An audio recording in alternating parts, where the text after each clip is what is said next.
Hey guys, so we talked about networking and especially networking as in asking for advice, not for help. That's why some people don't like networking because they really think that networking is about being vulnerable out there and begging desperately for help and for a job specifically. But it's not about that. We know it's about asking for advice.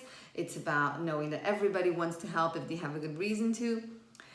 It's also about anticipating what other people will say or will do next. And then it's about adding value first so that you can take later. Give, so you can take effectively. So let's dive into the first step today, asking for advice. So when you ask for advice online, you have to first do two things. The first thing you will do when asking for advice online is compliment, especially if you don't know the person.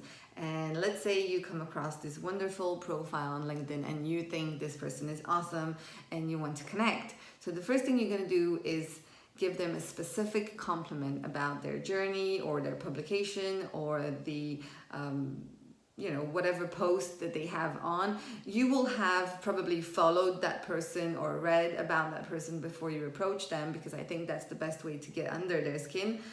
And then you make a specific compliment about what they've been doing and how this impacts you.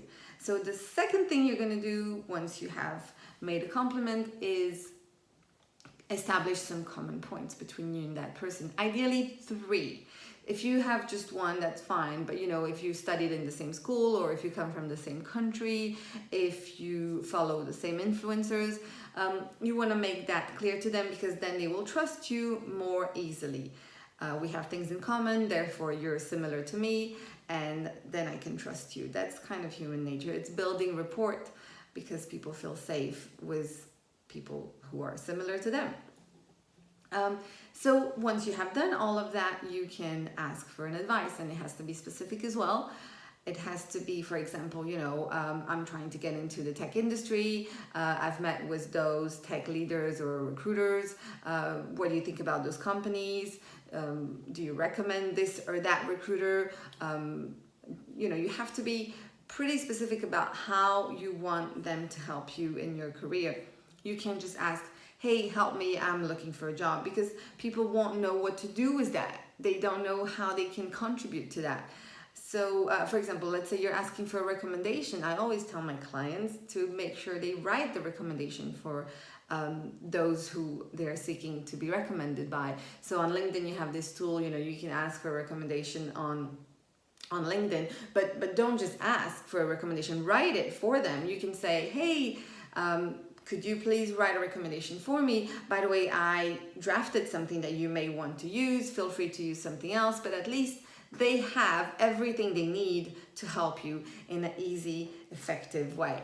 The one last thing I want to add is, when you're networking online, be sure to take the conversation offline at some point. You want to meet these people face to face, because then your influencing power is a lot bigger. This also works for online dating, by the way. You don't want to keep the conversation online forever, because then, you can't effectively give so that you can take. Next time I'm going to talk about how come everybody wants to help. It's true, everybody do want to help and they do want to contribute, because everyone wants to have an impact in other people's life. They just need the motivation. They just need to be motivated to do so, especially takers. They need to understand that helping you is going to help them. And then I will teach you that in our next video. So I hope this was helpful, and leave your comments below. If you have any questions, I'll be happy to answer them for you. Take care.